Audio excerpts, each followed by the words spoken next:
All right, Iowa has arrived.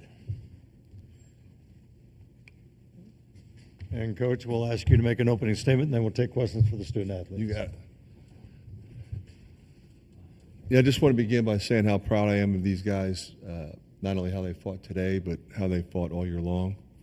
One of the best leaders I've ever been around in Payton Sandfort, and to watch him fight the way he did today and play the way he did, this really speaks to his character. You know, he's been banged up all year, as we know. And, you know, Josh, so incredibly versatile, incredible stamina, never complains about anything, just keeps fighting. And the way they stayed together through, you know, some adversity this year is something that makes me incredibly proud as a coach. Love these guys. And I will miss coaching that guy right there. That's why we do it. Same with him. That's why we do it. Questions, please, for the student athletes. Raise your hand. We'll get a microphone to you. State your name and affiliation. Payton, this is kind of directed to you. Steve Strimming over here at XL Sports. Outstanding career at Iowa. You left it all on the floor today. I saw the tears. What's it mean for you to play for Iowa? It means a lot, man. You know, I grew up in the state. I didn't really grow up an Iowa fan, but I know how much, you know, Iowa athletics mean to the state. You know, I remember, you know, as a kid, you walk around your neighborhood and you see everybody's got, you know, Iowa flags and they've got Iowa on the backboards. And, you know, it's the greatest honor of my life to be able to represent the black and gold. And that's why, you know, I gave it everything I did every day. You know, the chance to play for Coach and the chance to play with so many great Hawkeyes, you know, it's the honor of my lifetime. And, you know, I wish I could repay this place, you know, as much as it gave to me, but, you know, I gave it everything I had. Questions, please. Right here in front. Scott Docterman with The Athletic. Payton, this is for you. What did it mean to be able to play these 2 years with your brother and the way your brother had grown as a player this year in particular, the finale to get a double-double when, you know, to beat Nebraska? Yeah, you know, getting to play with, you know, him and, you know, it's one of the coolest things in the world. And, you know, they did the Big Ten Network journey on us and, you know, just watching that, how they put that together, that was so cool. And then, you know, that only gives a fraction of what it was really like. You know, we got to, you know, we won a high school state championship together, and we thought that might be it. And then, you know, he blew up, and, you know, I'm trying to tell him to come to Iowa.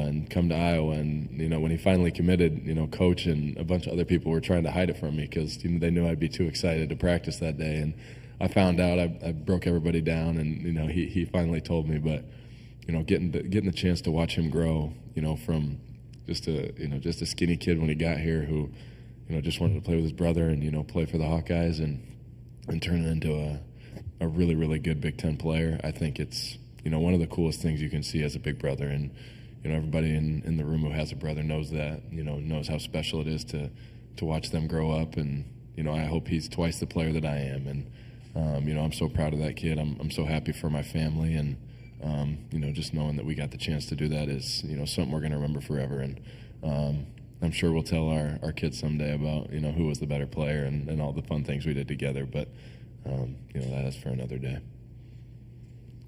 Right here. Hi, Stephen Cohn, SB Nation. Brad Underwood was saying, this is for both of you, that the two of you scared him today and that he thought the two of you could have beat Illinois by yourselves. Did he know that and hear that? Like, what's that mean to you guys? And to know that you guys have this kind of respect from other teams. Josh? Yeah, you know, it means a lot, but, you know, we couldn't do it without everyone else on the team. You know, Lodgy and Evan, you know, they freed us up for good looks all game. And, you know, Brock, Drew, Price, you know, they gave us the ball on time, and it allowed us to just score the ball easy. Yeah, man, top to bottom on this roster, you know, we've got so many guys who have improved so much over this year, and I'm so proud of everybody. You know, Brock hits a big shot last night. Drew's been great. You know, but I want to give Josh his flowers, man. He's fought through a lot this year, and, you know, this dude's going to be in the NBA someday. And, you know, watching him play and watching him grow, you know, since he got here, you know, I feel like he's one of my, you know, my lifelong brothers now. And, It's been special getting to play with him every day. I'm so proud of him. Jack, right here. Jack Ebling, drive with Jack, and press pass. This is for Josh and Payton. 54-9 from the field, 45-8 from deep, but all you could have asked for. If I told you were going to have 94 points, would you felt pretty good about that? And what made Illinois so tough to stop? Josh, we'll start with you. Yeah, we thought if you would have told us that we would have had a good chance to win, but, they're a very versatile team. They go about 10 deep, and they got guys that can play 3 or 4 positions, and, they can all shoot. So, it makes it tough to guard, especially the way that they move the ball and share the ball. They don't really have selfish players, so that's what makes them hard to guard. They just spread you out so much, and they're really well coached. They've got a bunch of pros on that team, and we gave them all they could handle, but they made big time shots, and they got a ton of rebounds, and that's going to make them a tough out. If they shoot like that, they can compete with anybody in the country. Questions, please? Anything else for? Okay, fellas, you're dismissed. Thank you. All right, guys. Thank you. Thank you. Okay, questions for Coach McCaffery?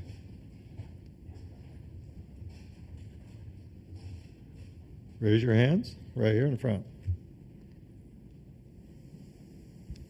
Scott Docterman with The Athletic. Fran, there's been a lot of speculation about your future, and frankly, it's unavoidable. I just wanted to ask, where do you expect to be the coach of Iowa for next year and beyond? I do. Question? Mike Loss, Gazette, Cedar Rapids. What did you do to get that first technical foul? I mean, clearly you said something, Not but enough. what was something? I mean, what led up to it? I want to answer your question, Mike. I like you. Some days. I think I might have pointed out the foul discrepancy. Yeah, I think I said it was 5-1. Questions, please, for Coach? I didn't think that was that egregious. Coach, not commenting on the circumstances beyond the technical, but just the fact of your absence. You mentioned the emotion involved with Payton. Was there any wistfulness that you weren't able to be there when he was off the court and see the stuff? Yeah, absolutely. I would want to be there, but I'm always going to advocate for my guys. I mean, that's my job. I'm the only one who can do it. So I did it, and we had, some very emotional moments in the locker room. Right here in front. Tyler Tashman with the Des Moines Register. Looking back on this season, what would you say just some of your favorite parts of coaching this group have been? This is one of my favorite teams I've ever coached, and I mean that sincerely from a number of different perspectives. It starts with, when you have some adversity, how do the other players respond? So it's a challenge for the coaching staff, it's a challenge for them. To watch Lodgy and Evan in particular and see Riley to play the way he did against Washington. But then also, when Drew was out, to watch Brock and Price really thrive the way they have, to get quality minutes out of Carter Kingsbury, who came in as a walk-on and earned a scholarship. And it forces players into more responsibility, which, as you know, it's not easy in this league. And we just played one of the most impressive teams that I've watched on film all year long. Brad does a great job every year, but I love this team that he has and how it came together. They had some issues with sickness in that one stretch, but they're coming together now with the pieces that can make a run. So recognizing the challenge in this league night in and night out, and watching our guys continue to fight despite quite a few setbacks. Going back earlier in the season when Payton and Josh were injured, and of course Payton's been banged up all year, so he just kept taping it up and playing, and one of the toughest dudes I've ever been around. So very proud of the leadership, very proud of the fight, very proud of the professionalism and focus of this group. And it was awesome coming to work every day with these guys. Right here. You've made a couple of references this week to the crown. Is this a viable option? Can this happen? Oh, yeah. Yeah, it's going to happen. Jack? Jack Ebling, Drive with Jack, and Press Pass. Fran, it might be a little early for this, but following up on what Scott said, in terms of next season, what has to happen for Iowa basketball to do what you and the family want it to do, to make a deeper run here and in the NCAA tournament? Well, we could go on a long time answering that question. It's a different era. Used to be, okay, we graduated these 3 guys, here's my recruiting class. Kind of look at it and say, maybe we want to sign a guy late. But we kind of know what our roster is going to look like today for next year. But it's not like that anymore. So, we've got quite a few seniors. So we have top 20 recruiting class. So we feel like those guys can come in and contribute right away. 4 new guys there. Our sophomore class is really good. So really like that group. Can we add another player or 2, 3? Who knows? We are in a different world, as you know, and that's why you asked me the question. We have guys that might be offered 7-figure deals, which will challenge their thought process. If you were 21 and somebody called you up and said, "Hey, come play for me for $1.5 million," you might think about it. So we're dealing with that, or we will deal with that. But it's a close-knit group. Our coaching staff has a great relationship with our guys, and I fully anticipate those guys coming back and playing for us. A couple more for Coach right here. Fran, what do you need resources-wise to be competitive, to compete for a Big Ten championship? And do you have everything you need infrastructure-wise in order to do so each and every year? Scott, I think the numbers this year was you'd probably need $6 million.